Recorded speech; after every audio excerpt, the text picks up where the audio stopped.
everyone, welcome back to Studio 33 Art by Kay.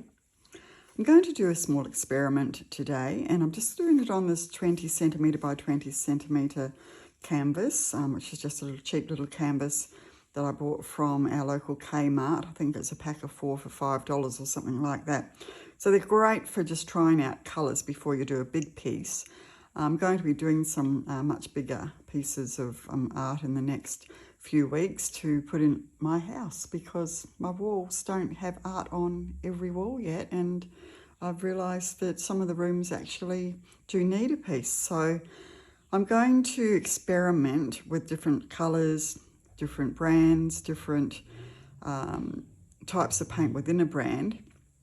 And I've got a lot of these global high flow acrylics that I ordered thinking that they'd be really thin and you'd be able to just use that for a Dutch pour, you know, without having to mix it with anything. Well, no, it doesn't work like that at all. They're very highly pigmented and very, very fluid. You can probably see in there.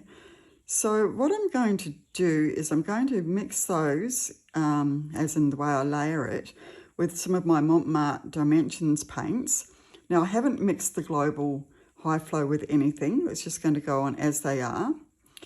Whereas the Mont Dimensions I've actually mixed with Australian Floetrol to a consistency where when drizzled back into the cup just forms a small mound for a couple of seconds.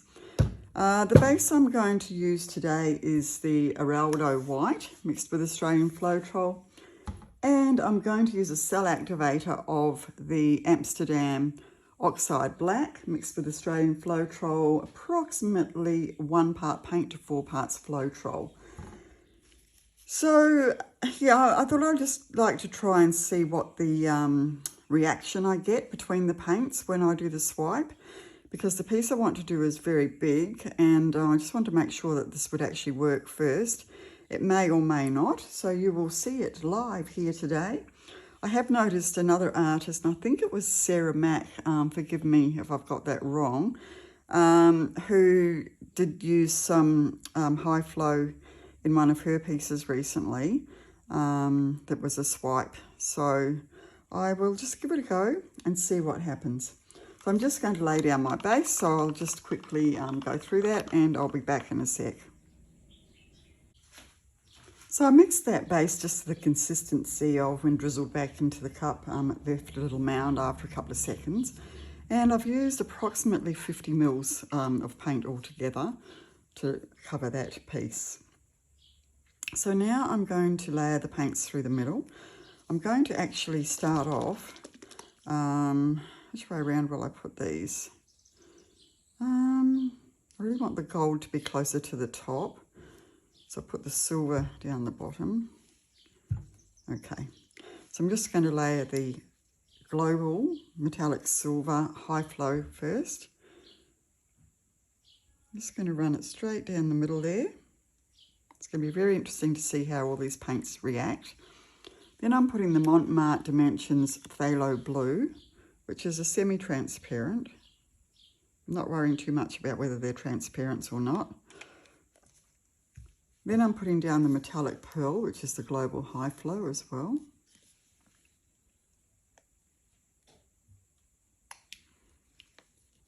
Could get anything. Then the Mont Dimensions Magenta, which is also transparent. Followed by the global Metallic Gold. Oh, that's very runny. In fact, extremely runny. Give it another shake. I don't want it ruining the whole thing. Let's see how that goes. I'll squirt a little bit out. Yeah, that is so runny that I'm almost inclined not to want to put it on there. I'm just going to put little dots of it. It's so, so thin. And now the Mont Pearl Sapphire, which is a semi-transparent. Well, I can see that gold is just running off. It was so thin. May have ruined my whole experiment, but we will see. And I'd kind of like to put some copper in there, actually.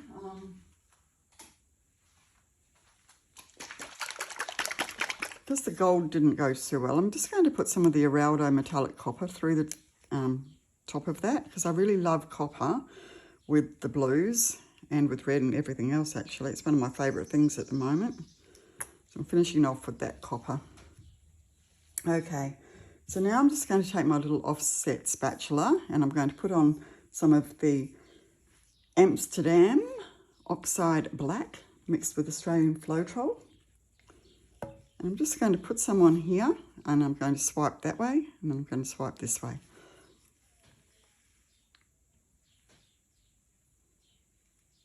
So you can see I've just got that on there. And now I'm just going to gently swipe and we'll see what will happen.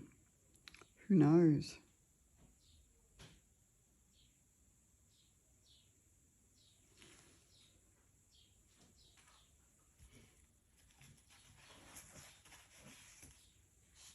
You always make sure you wipe the tool off in between. It's going to be interesting to see what I really do get here. And back this way, just lightly. Oh, these colours. This has got some crazy effects going on here. And look, this is running away on me because of those high flows are so thin. So the cells may not hold up very well. I know that the Mont Dimensions cells hold up beautifully. This is a small piece I did the other day, and the cells with the Mont Dimensions, they've just held up perfectly. Every little detail is still there when it dried. However, this is going to be different because the paints are so thin.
And the last swipe.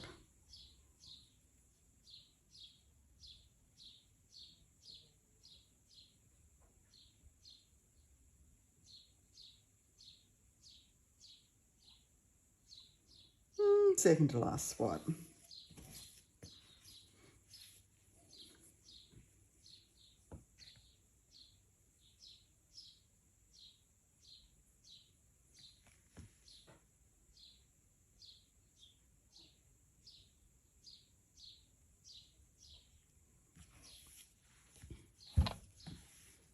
Wow, what a mess.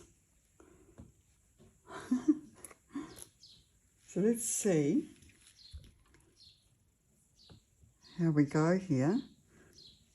This where I didn't have so much of the high flow, the colours have sort of maintained their shape, which I know that the Mont Dimensions do maintain their shape, as I say, very, very well.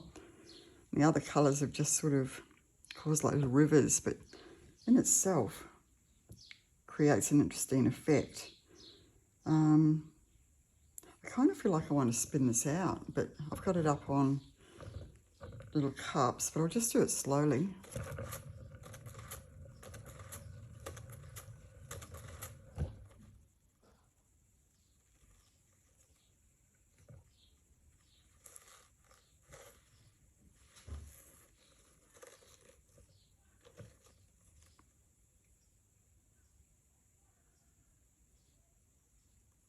This is just so interesting.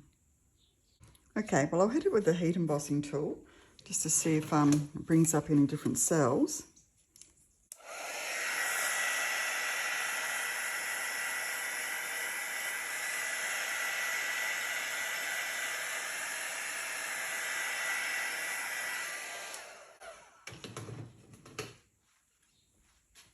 It's actually very runny, but I'm really quite liking the effect here. I can't even describe what that's like. It's not like cells, yeah, it's really different. I'm itching to run a skewer through it actually. So this is just a bamboo skewer. I just want to run that through and see what I get.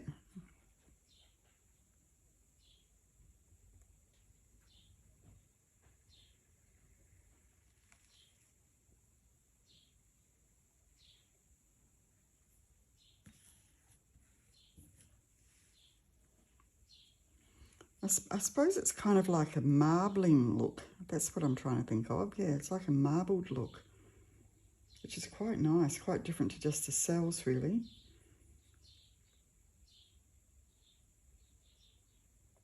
Just run that around the edge of it.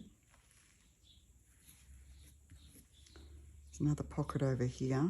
Just run through here. I do like the marbling look, so that's something quite different. The colours are very interesting. I just want to put a bit of a wrecking line through here because this is just boring old cells, so try not to press too deep.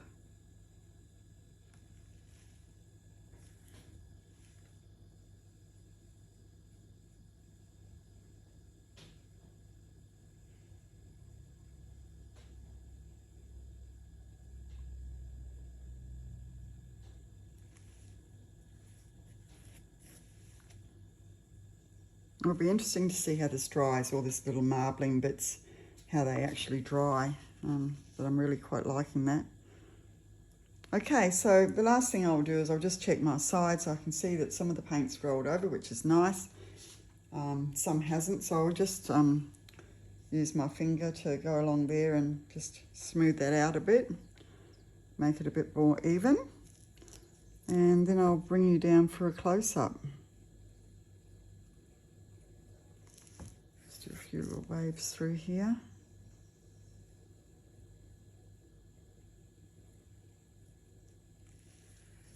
So I'll wait a couple of days and before I'll bring you down for the final to see how this actually dries. Okay, so I'll bring you down for a close-up. Okay, so here we are coming down for the close-up of this crazy piece. As you can see, I've got not just cells, but there's cells here. But here it's kind of like a marbling effect, and that's where that high flow is so thin that it's kind of caused like rivers of colour. But I quite like it. I don't know how it's going to dry. So my wrecking lines have sort of held up quite well, and that's because of the dimensions. It does hold up. It's shaped very, very well. But again, here you've got these rivers which were created by the high flow. So I don't know what you think about that, guys. Just let me know in the comments if you like that or not. Something quite different. And of course, make sure that you always wipe the bottom of the canvas just with a one of your little paddle pop sticks or your finger even, just to get rid of any drips, because they will continue to pull your paint over the edge. Okay, so we'll leave that one there and I'll come back in a couple of days when it's dry and we can see how those little rivers dried. See you back then. Bye. Well, here we are coming down for the close-up of the dried result. It's about a week later, and so it's very dry. And as you can see, where I've used the Mont dimensions, the cells have maintained their shape, which I was very sure they would. And where I've used a high flow paint, you can see it's created these rivers, but they actually dried really well. And this part here, as you can see, just get that to focus in a bit better, that's better. Yeah, you've got these wonderful little patterns that were created, and they've dried really, really pretty. And because the high flow is very pigmented, it's really maintained the colour there as well. And this beautiful effect here. So all in all, I actually quite really like this little piece. So I'm definitely going to do that on a bigger one. Okay, so hopefully you enjoyed that one, everyone. And I'll see you back here in Studio 33 in the not too distant future. Until then, stay safe. Bye-bye.